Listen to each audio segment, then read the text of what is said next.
This is Reed Dixon at Curious Tendril, and here is my second letter to educators titled, Are Your Students Using AI? Now, this piece was first published at Substack on April 21st, 2025. Let's dive in. Dear educators, what can we say about all this AI business? It sure feels like a whirlwind, doesn't it? Take ChatGPT. In its first 5 days after launching, ChatGPT reached 1 million users. Within 2 months, it reached 100 million.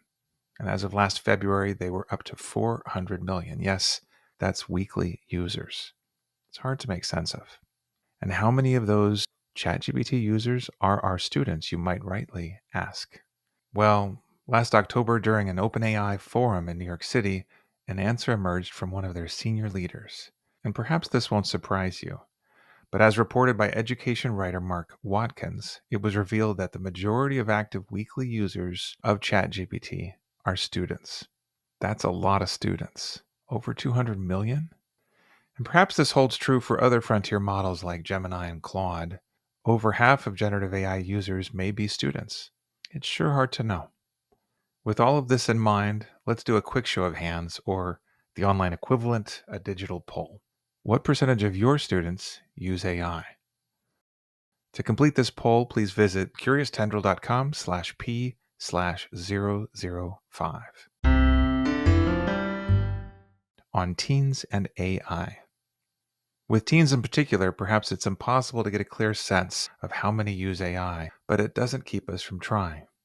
As noted by a Pew Research Center 2024 study, the use of ChatGPT for schoolwork has doubled among teens aged 13 to 17, up to 25%. And more specifically, as noted by K-12 Dive, 31% of juniors and seniors use ChatGPT, and 20% of 7th graders and 8th graders do as well. This figure may seem a bit high, especially when remembering what EdSurge reported about ChatGPT's age requirements.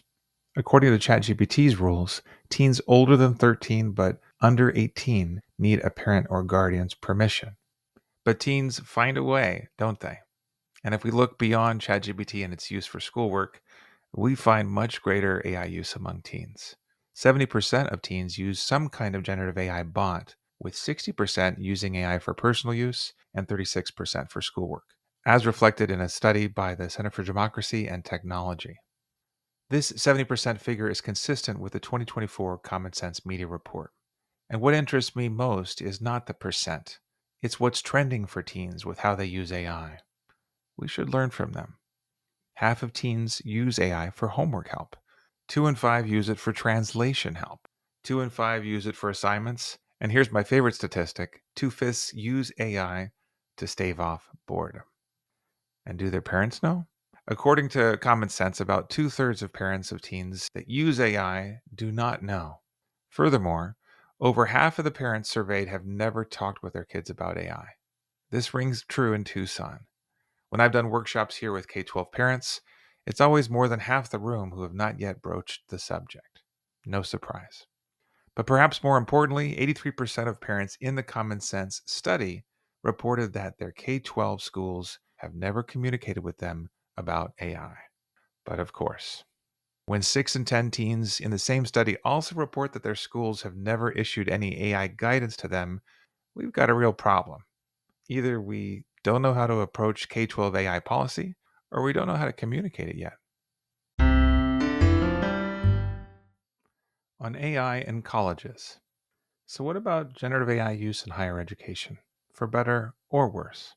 Personally, I'd like to begin with the AI usage gap between students and faculty.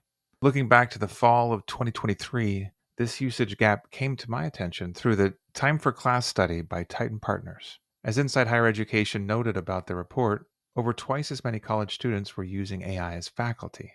And though instructors and administrators' use has since grown to 40% as noted in their fall 2024 report, we've also learned that student AI use has as well, to nearly 60%. Similar data has emerged in a national study of 337 college leaders through AACNU and Elon University. In that study, most college leaders reported a parallel gap around perceived student and faculty AI use. Likewise, the 2025 EDUCAUSE AI Landscape Study suggests that students are either using AI more or a lot more than faculty. So, where do all these roads lead? What are all these reports telling us? They tell us that college students continue to use AI more than faculty. At one college I spoke with twice last year, faculty perceptions of student AI use leapt in just 8 months from non use to over half of students using generative AI. Revisiting the numbers, some studies suggest that student AI use is much higher. A global study shared at Campus Technology reports that 86% of college students say they use AI in their studies. Yes, 86%.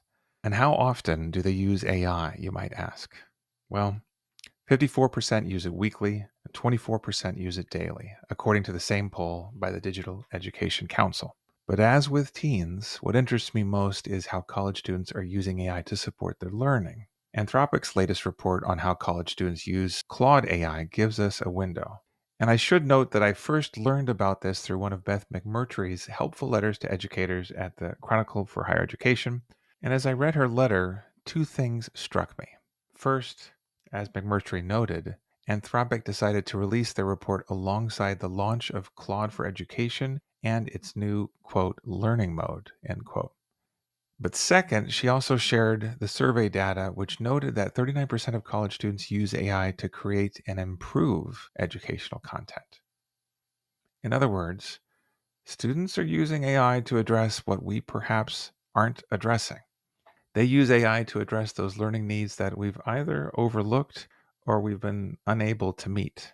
Across all of this data, the most persistent question for me is, what does it mean when students are more familiar with AI than those who make the rules about it?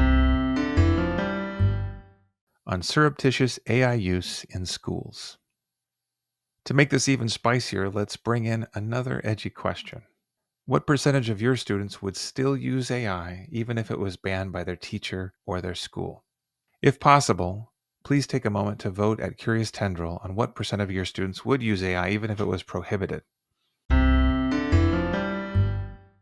At the K-12 level, among students that use AI on assignments, 46% do so without their teacher's permission, as noted by the Common Sense Media study. And at the college level, it's up from half to three-fourths, according to Titan Partner studies. And what does this mean for how we approach AI use in our classrooms? Stepping towards what's next. End of the day, we educators are incredibly adaptive and resilient. Perhaps we're the most remarkably adaptive, most flexible, and most responsive people in the world. I am biased, I know. But we make it happen for our students. We help each of our students prepare for their futures. We strive to make sure that they are informed and empowered so that they can advocate for whatever comes next. In this way, I dare say we're the world's most important profession. But considering the privileged responsibility that all of us carry, I want to leave you with two questions to chew on. First, what might it take for this generation of students to be practiced enough and informed enough about what's next with AI that they will be able to guide our AI future forward, guardrails and all? And second, can you create more of a space in your classroom to help your students learn how to use AI safely, ethically, and transparently so they can be prepared for the AI that will be part of their college and career pathways? I realize that these are very sticky questions, especially for those who don't want to use AI. Whomever you are, I hope these questions make one thing clear about our personal use of AI.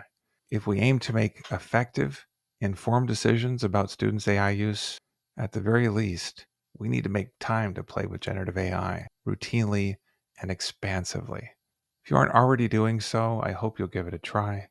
And I hope you'll also hold on to your critiques and concerns about AI as you dive in. We need those too.